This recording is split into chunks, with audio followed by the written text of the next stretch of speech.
In this presentation, I will be demonstrating how Jay-Z uses racial slurs to empower African Americans. It will be presented in the form of digital story. This will include images along with a voiceover. The function of this form is so that it can be spread and shared through the internet with others, like my intended audience. The audience for this piece will be the parents of the students of Suitland High School in Maryland. I chose the school because it is populated mostly with African American teens who listen to hip-hop music that uses racial slurs like Jay-Z.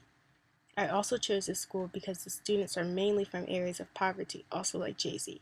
These parents may worry about the use of the slurs and how it affects their children, like my father. The intended setting for this presentation would be during a PTA meeting. If it were presented on a more business level, I would not do a digital story, but instead a brochure with more scholarly sources. Please enjoy. Clap for a nigga with his rapping ass.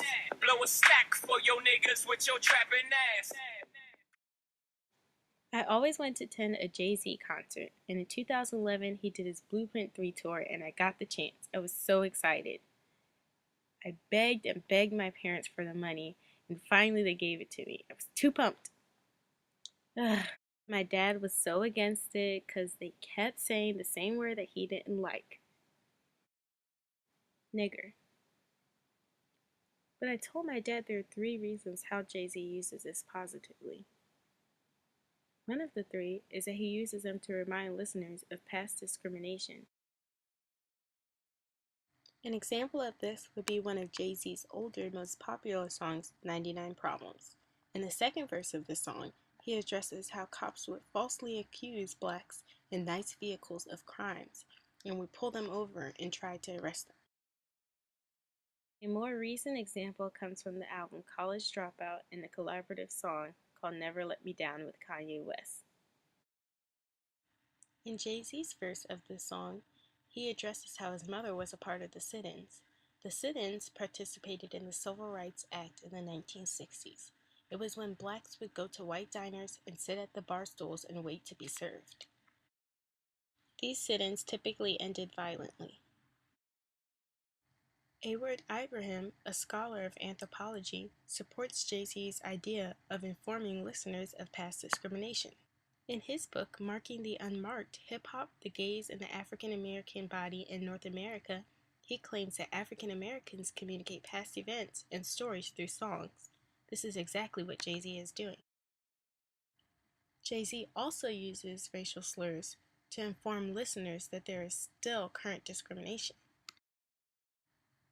In his most recent song, Somewhere in America, from the album Magna Carta, Jay-Z states, "New money, they looking down on me, blue bloods, they're trying to clown me." In his first phrase, he makes a parallel to the book The Great Gatsby, where people who are born rich are called new money and are looked down on.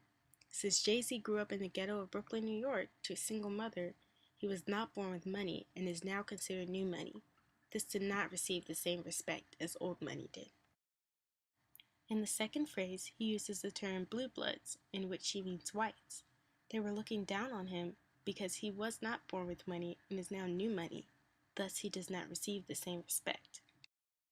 In another one of Jay-Z's songs entitled 8 Miles in Running from the soundtrack 8 Mile, he states, "'Cause I'm a nigga, people said I would amount to nothing. I had talent for nothing. Said I would succumb to violence or be silenced by the gunman." Jay-Z was portraying how he was belittled because of his race. D.R. William, a scholar and a professor of anthropology at George Mason University, believes that when a race is belittled, society is then divided. He states that our society is racially stratified, with groups defined as races, differing in power, status, and access to societal rewards. The final claim is that Jay-Z uses racial slurs to motivate African Americans. In the song So Ambitious from the album The Blueprint 3, he uses what used to belittle him to motivate him and his listeners. He states, "I felt so inspired by what my teacher said I'd either be dead or be a reefer head." He also motivates listeners with many of his rags to riches stories in his songs. One of them is from the song Hard Not Life, where he talks about how he came from the ghetto of Brooklyn, New York, and now lives in nice apartments with fancy cars.